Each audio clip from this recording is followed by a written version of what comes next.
തൃശൂർ മുതൽ ആലപ്പുഴ വരെ 5 ജില്ലകൾ. ഈ 5 ജില്ലകളിലായി 50 നിയമസഭാ മണ്ഡലങ്ങൾ.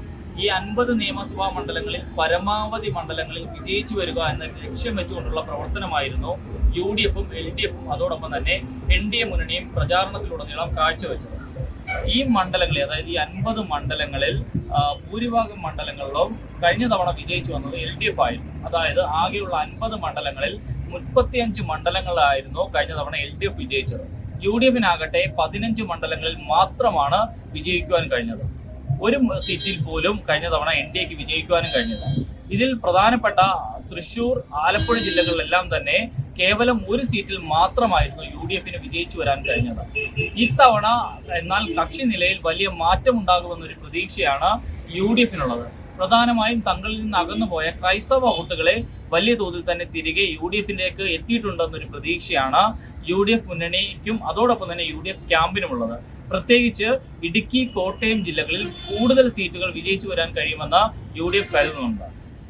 എറണാകുളം ജില്ലയിൽ ഒരുപക്ഷെ ആകെ മത്സരം നടക്കുന്ന മുഴുവൻ സീറ്റുകളിലും തങ്ങൾ വിജയിക്കുമെന്നുള്ളൊരു പ്രതീക്ഷയും UDF ക്യാമ്പിനുണ്ട്. തൃശ്ശൂരിലേക്കും ആലപ്പുഴയിലേക്കും വരുമ്പോൾ നിലവിലെ നില മെച്ചപ്പെടുത്തുവാൻ കഴിയുമെന്നും UDF കരുതുന്നുണ്ട്.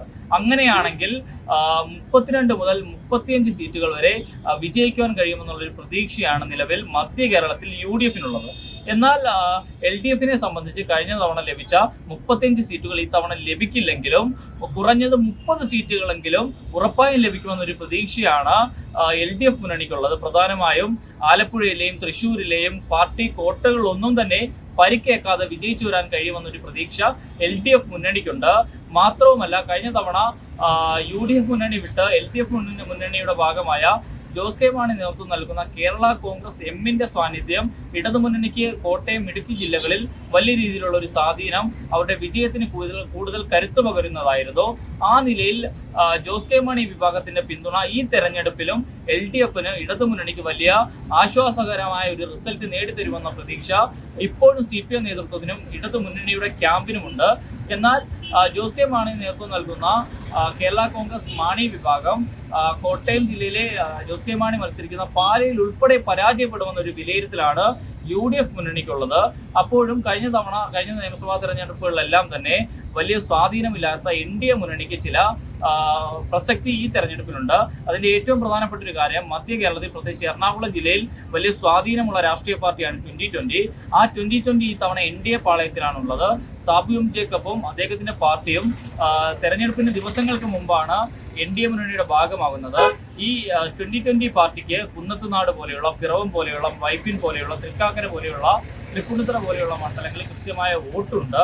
ആ വോട്ട് ബാങ്ക് NDAയുടെ BJP-യുടെ വോട്ടിനോടൊപ്പം ചേരുമ്പോൾ NDAക്ക് മധ്യ കേരളത്തിൽ ഗുണമുണ്ടാകുമെന്നുള്ളൊരു വിലയിരുത്തലാണ് NDA മുന്നണിക്കുള്ളത്. കോൺഗ്രസും UDF-ഉം പ്രധാനമായും ആത്മവിശ്വാസം കാട്ടുന്നത് തങ്ങളിൽ നിന്ന് അകന്നുപോയ പരമ്പരാഗത ക്രൈസ്തവ വോട്ടുകളെ ഈ തെരഞ്ഞെടുപ്പിൽ UDF പാളയത്തിലേക്ക് കൊണ്ടുവരാൻ കഴിഞ്ഞു എന്നൊരു പ്രതീക്ഷയാണ് UDF ക്യാമ്പിനുള്ളത്. ഏതായാലും തെരഞ്ഞെടുപ്പ് ഫലം വരുവാൻ മണിക്കൂറുകൾ മാത്രം ബാക്കി നിൽക്കുമ്പോൾ മധ്യ കേരളത്തിൽ UDF-ഉം LDF-ഉം വലിയ പ്രതീക്ഷകളിലാണ്. NDA നിലവിലത്തെ ഒരു കക്ഷി നിലയിൽ ചില മുന്നേറ്റങ്ങൾക്കുള്ള സാധ്യത NDA മുന്നണിയും പ്രതീക്ഷിക്കുന്നുണ്ട്. ഏതായാലും തെരഞ്ഞെടുപ്പ് ഫലം വരുവാൻ മണിക്കൂറുകൾ മാത്രം അവശേഷിക്കുമ്പോൾ മുന്നണികളെല്ലാം തന്നെ വലിയ തോതിലുള്ള പ്രതീക്ഷയിൽ തന്നെയാണ്. Adarsh C Malayalam news Kochi.